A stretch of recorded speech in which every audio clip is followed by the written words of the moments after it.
Hello everyone, my name is Bhavna Singh and आज हम start करेंगे microeconomics subject. Microeconomics के बेसिक्स से बिल्कुल स्टार्ट करेंगे। डे 1 क्या होता है। माइक्रो इकोनॉमिक्स पढ़ने से पहले हमें ये जानना ज़रूरी है कि हर फील्ड ऑफ स्टडी, जो भी कोई स्टडी की फील्ड होती है, उसकी एक अपनी लैंग्वेज और अपनी थिंकिंग होती है। फॉर एग्ज़ाम्पल्स, अकाउंटेंट्स जो होते हैं हमारे प्रॉफिट एंड लॉस से डील करते हैं। हमारे जो मैथमेटिक्स होते हैं, वो मैथमेटिशियंस होते हैं, वो अलजेब्रा वगैरह से। सिमिलरली इकोनॉमिस्ट की जो लैंग्वेज होती है वो डिमांड, सप्लाई, मार्केट, इन्हीं चीज़ों के अराउंड घूमती है। नाउ इकोनॉमिक्स को एग्जैक्टली स्टडी करने से पहले हमें ये जानना होगा कि इकोनॉमी क्या होती है। What is economy? इकोनॉमिक्स कहाँ से निकल के आया? इकोनॉमी से निकल के आया। सो economy, what is economy? Economy is a system which provides the people the means to work and earn a living.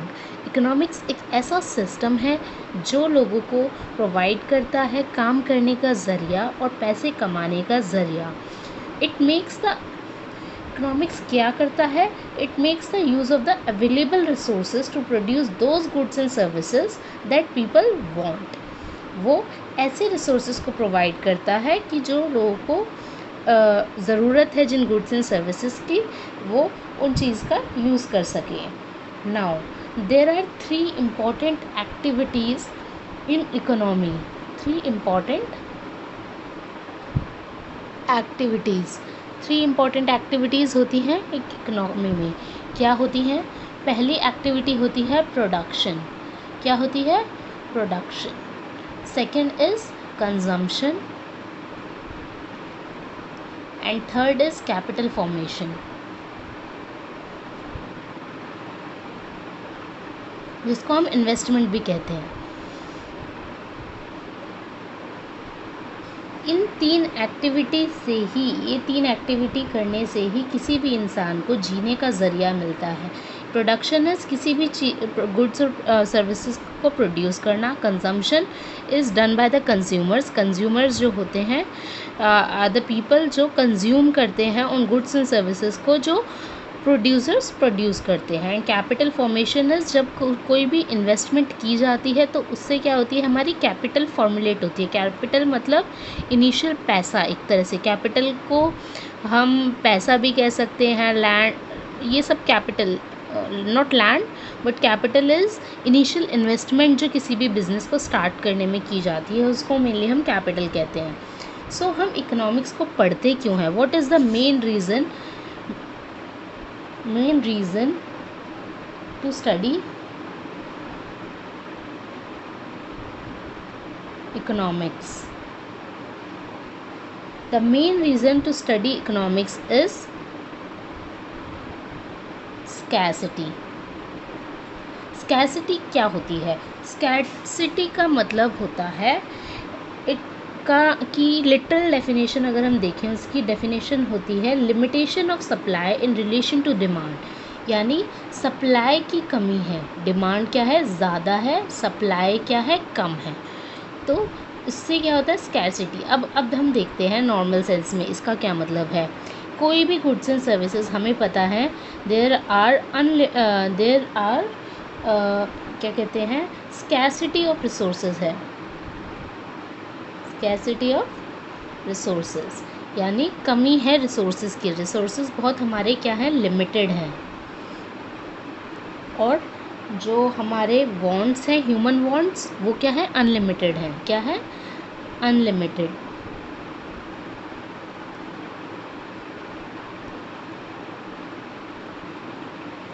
Now also ये जो रिसोर्सेज हैं जो कि बहुत लिमिटेड हैं, हर रिसोर्स का एक रिसोर्स, फॉर एग्ज़ाम्पल हमने वुड बनाई। अब वुड्स फर्नीचर में भी यूज़ हो सकती है, कहीं और भी यूज़ हो सकती है। क्या कहते हैं, would can be used in number of things. Similarly cloth से हम फिनिश प्रोडक्ट बना सकते हैं। क्लोथ से हम अदर थिंग्स जो होती हैं, अदर प्रोडक्ट्स भी बना सकते हैं। सो एक रिसोर्स के 10 यूजेस होते हैं, अनलिमिटेड यूजेस होते हैं। So every resources have various alternative uses. Alternative uses. Alternative का मतलब है जिसका एक से ज़्यादा यूज़ होता है। नाउ दिस, ये क्या है, ये 3 रीज़न्स हैं जिनकी वजह से क्या है, इन 3 रीज़न्स की वजह से ही इकोनॉमिक प्रॉब्लम्स आती है। क्या आती है? इकोनॉमिक प्रॉब्लम्स आती है। इकोनॉमिक प्रॉब्लम्स का क्या मतलब है? स्कैरसिटी जो है, स्कैरसिटी की वजह से ही हमारी इकोनॉमिक्स जो है वो है, नॉट माइक्रो इकोनॉमिक्स ओनली, पूरी इकोनॉमिक्स जो है हमारी स्कैरसिटी की वजह से ही होती है। अगर स्कैरसिटी नहीं होगी तो हमारी इकोनॉमिक्स ही नहीं होगी। एंड स्कैरसिटी है रिसोर्सेज की कमी है। इसी वजह से अगर रिसोर्सेज की कमी है तभी लोगों को चूज़ करना पड़ता है। क्या चूज़ करना पड़ता है? Optimum use of the available resources. जो अवेलेबल रिसोर्सेज है हमारे, उनका बेस्ट यूज़। क्या? Optimum use. Optimum use of the available resources, और इसी को हम कहते हैं, क्या कहते हैं? इकोनोमाइजिंग ऑफ रिसोर्सेज।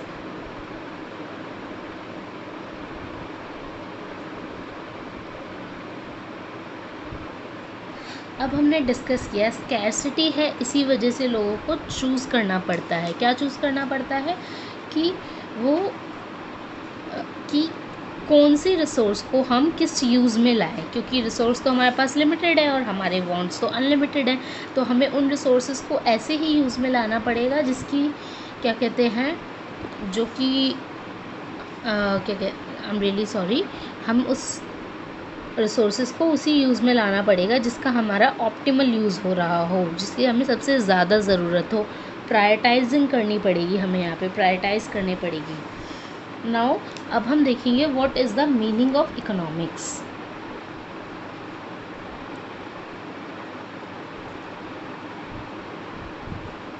इकोनॉमिक्स क्या होता है? इकोनॉमिक्स क्या है? एक सोशल साइंस है। Social science. सोशल साइंस क्यों कहा गया है इसको? सोशल साइंस का मतलब होता है, वो स्टडी करता है, जब भी कोई चीज़ किसी भी ह्यूमन के बिहेवियर को स्टडी करती है तो उस चीज़ को एक तरह से सोशल साइंस कहा जाता है। So it is not an exact science, economics is a social science, क्योंकि यहाँ पे बिहेवियर, लोगों के बिहेवियर को एनालाइज किया जाता है कि वो उनका क्या बिहेवियर चल रहा है, वो किस तरह से डिमांड बढ़ रही है, तो क्या कहते हैं, तो प्राइस कितना फ्लक्चुएट हो रहा है। ये सब चीज़ें जो हैं वो हमारे लोगों के बिहेवियर पर डिपेंड करती है। तो इकोनॉमिक्स के अंदर हम लोगों का बिहेवियर स्टडी करते हैं, इसीलिए एक सोशल साइंस है। So it is a social science जो स्टडी करती है कि सोसाइटी कैसे चूज़ करेगी इन लिमिटेड रिसोर्सेज में से जिनके ऑल्टरनेटिव यूजेस हैं। क्यों चूज़ करेगी? ताकि वो प्रोड्यूस कर सके गुड्स एंड सर्विसेज को और फिर डिस्ट्रीब्यूट कर सके अलग अलग लोगों को कंजम्पशन के लिए, ताकि कैपिटल फॉर्मुलेट हो सके। Now this is the meaning of economics. Now I said economics is all about making the choices in presence of scarcity. Economics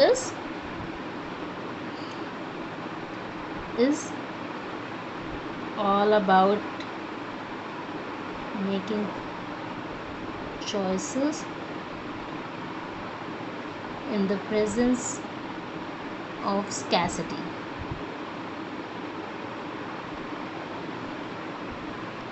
now economics की जो होती हैं दो ब्रॉड ब्रांचेस होती हैं, दो ब्रॉड शाखाएं होती हैं, विच इज़ माइक्रो इकोनॉमिक्स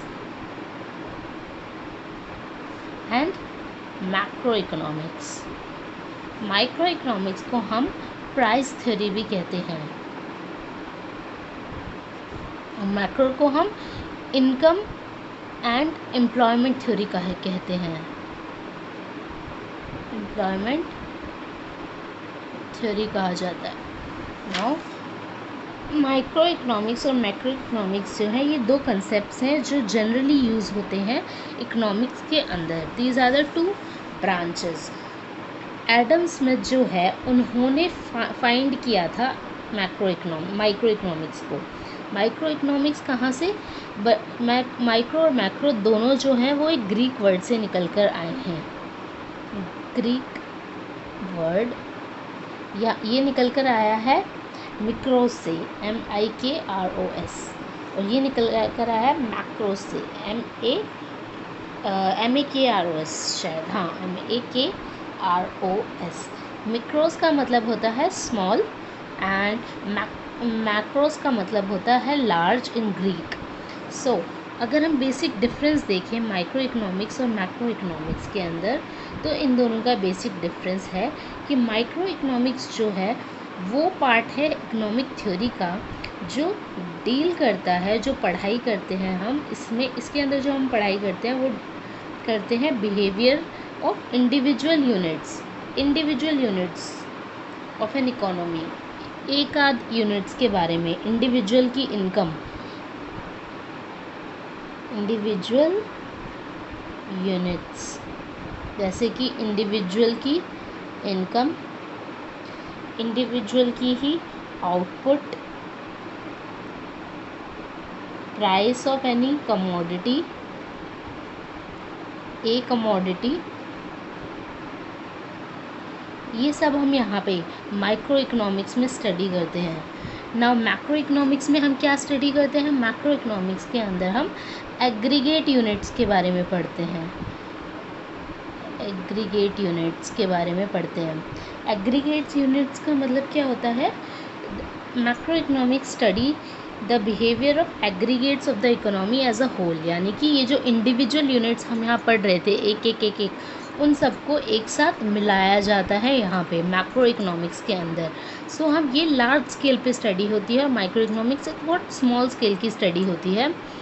हाँ, तो this is the very basic difference. ये आप कैसे याद रखेंगे? माइक्रो में आई होता है, आई का मतलब होता है इंडिविजुअल्स, मैक्रो में ए होता है, ए का मतलब होता है एग्रीगेट यूनिट्स। नाउ मैक्रो के जो यहाँ पे मैंने आपको बताया कि जो इंडिविजुअल इनकम है, इंडिविजुअल आउटपुट है, ये सब चीज़ों के बारे में स्टडी करता है। तो यहाँ पे क्या होता है? एग्रीगेट इनकम जो हो गई, जैसे यहाँ पे स्टडी करते हैं इन्फ्लेशन के बारे में, अनएम्प्लॉयमेंट के बारे में, पॉवर्टी के बारे में। तो ये जो स्टडी होती है वो एक बहुत लार्ज स्केल पर होती है। क्यों? क्योंकि पॉवर्टी जो हम पूरे नेशन के बारे में स्टडी करेंगे पॉवर्टी के अंदर, सिमिलरली अनएम्प्लॉयमेंट, इन्फ्लेशन, ये सब एक पूरे नेशन की बात आ जाएगी। बट जो इंडिविजुअल इनकम, इंडिविजुअल आउटपुट और इंडिविजुअल प्राइस है, ये सब माइक्रो इकोनॉमिक्स में स्टडी करी जाती है। नाउ अब हम देखेंगे कि यहाँ पे जो टूल्स यूज़ होते हैं, the tools used here are demand and supply, okay, and the tools used in macroeconomics are aggregate demand and aggregate supply।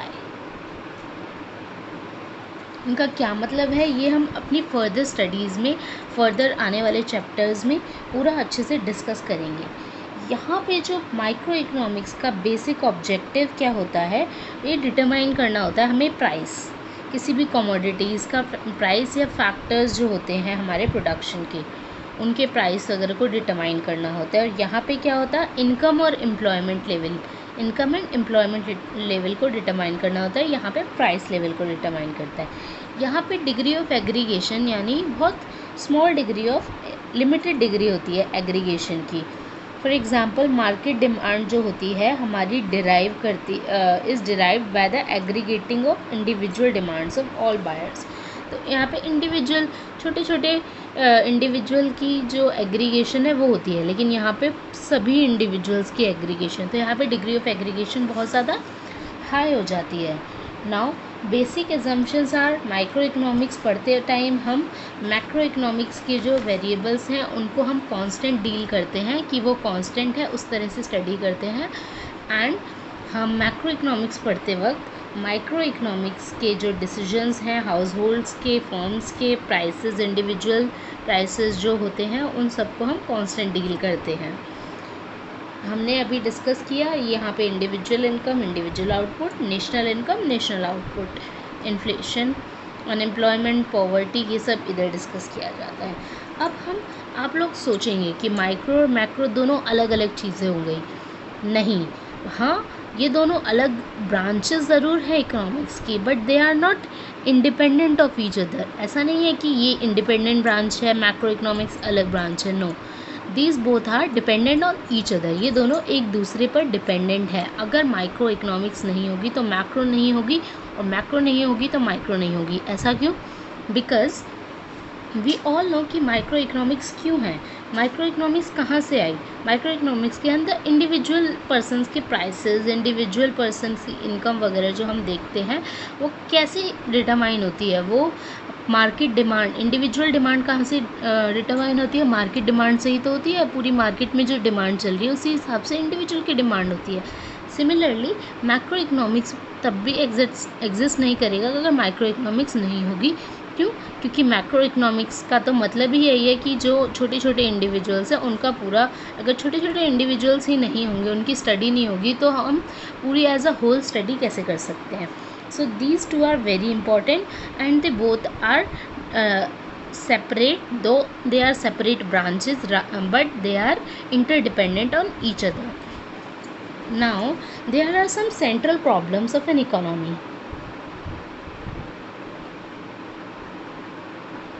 Central problems of an economy.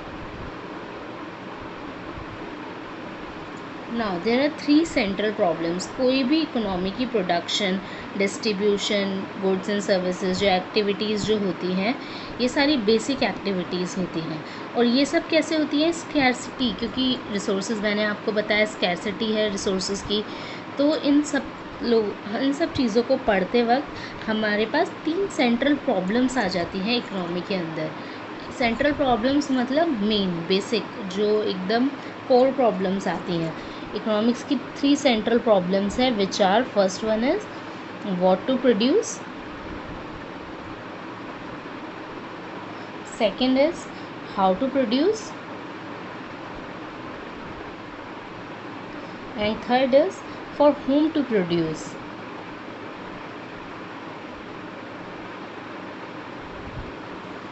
Now what to produce is कि हमें ऐसा क्या produce करें। This problem, ये जो problem है वो involve करती है हमें ऐसे गुड्स एंड सर्विसेज को सेलेक्ट करना है जिनको हमें प्रोड्यूस करें, और जिनकी क्वांटिटी जो होगी प्रोड्यूस की हुई, वो हर क्वांटिटी जो बहुत सेलेक्टेड होगी। मतलब हमें, क्योंकि हमने अभी डिस्कस किया स्कैर्सिटी है रिसोर्सेज की, और उन रिसोर्सेज के ऑल्टरनेटिव यूजेस हैं, तो हमें देखना पड़ेगा कि ऐसा क्या प्रोड्यूस करें कि हम जो प्रोड्यूस करें वो मार्केट में अच्छे से बिके।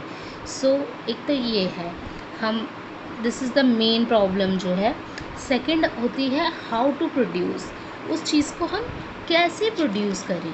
हाउ टू प्रोड्यूस का मतलब होगा, हाउ लिटरल सेंस में तो मतलब यही है कि कैसे प्रोड्यूस करें।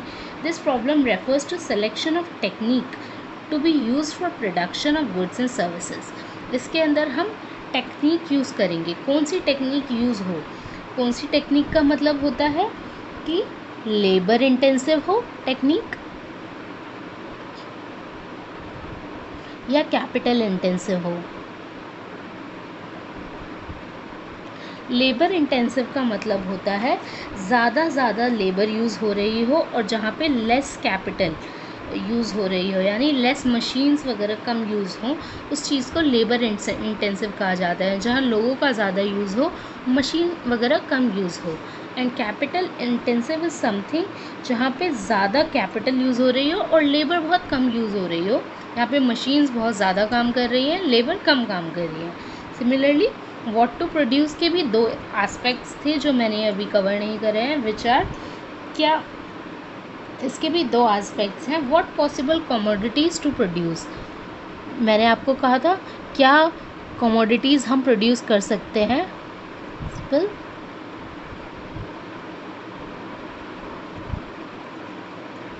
To produce. And the second thing is what, how much, कितना हमें प्रोड्यूस करना चाहिए ताकि वो एक ऑप्टिमम हो। मतलब कितना हमें कितना प्रोड्यूस करें कि वो कंज्यूम हो जाए, हमारे पास एक्स्ट्रा ना बचे। So how much to produce.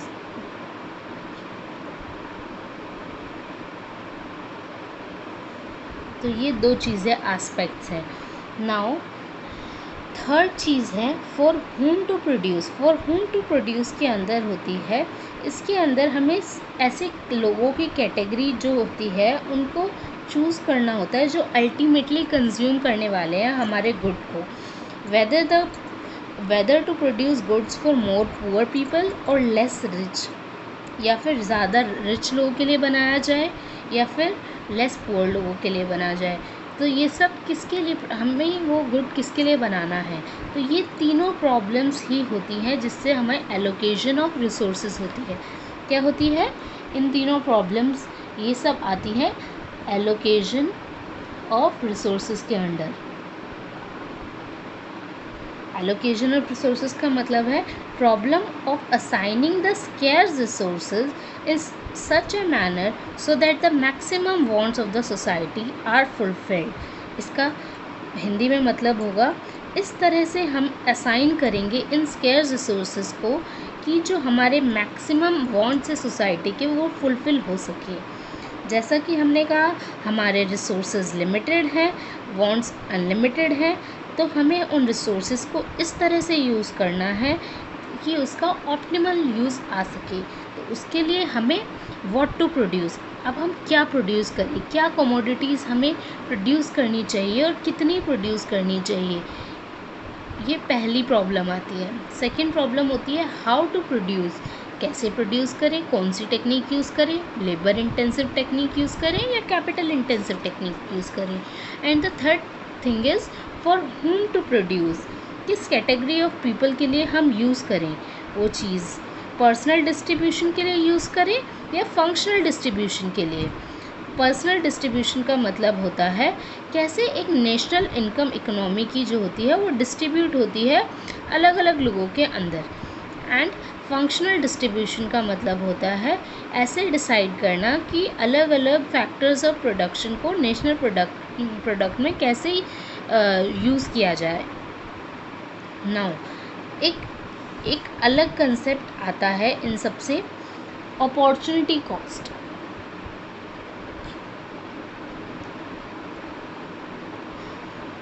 Guys opportunity cost is something, इसकी डेफिनेशन मैं आज तक नहीं भूली हूँ, मैंने 12th क्लास में पढ़ा था एंड उसी तरह सेम उसी सेंस में मुझे आज तक रटी हुई है इस चीज़ की definition, which is opportunity cost is the cost of the next best alternative foregone.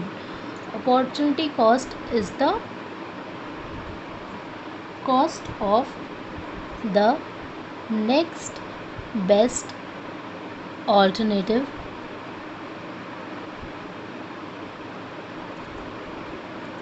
foregone.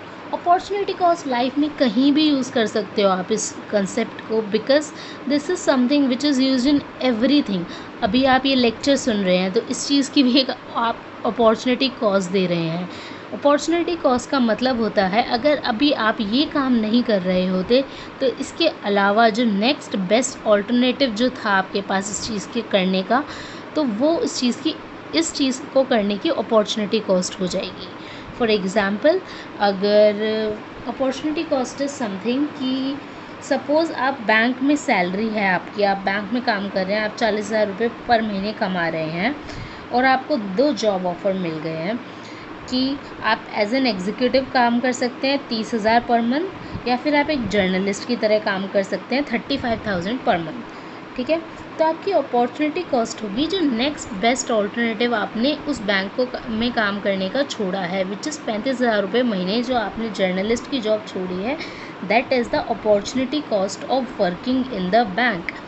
Similarly आपकी अपॉर्चुनिटी कॉस्ट, हर किसी की अपनी अपनी इंडिविजुअल अपॉर्चुनिटी कॉस्ट है इस लेक्चर को अटेंड करने की, कि अगर आप अभी ये लेक्चर अटेंड नहीं कर रहे होते तो आप एग्जैक्टली क्या कर रहे होते, वो अपॉर्चुनिटी कॉस्ट होगी आपको इस लेक्चर को अटेंड करने की।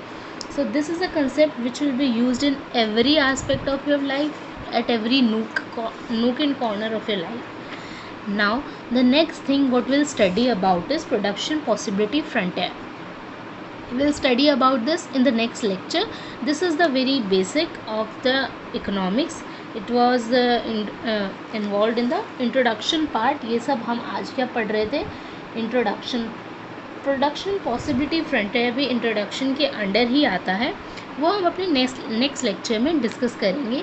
एंड देन उसके बाद प्रोडक्शन पॉसिबिलिटी फ्रंटियर के बाद जो हम स्टडी करेंगे पीपीएफ के बारे में, उसके कैरेक्टरिस्टिक्स वगैरह के बारे में पढ़ेंगे, क्या शिफ्ट्स हो रहे हैं क्या नहीं हो रहे।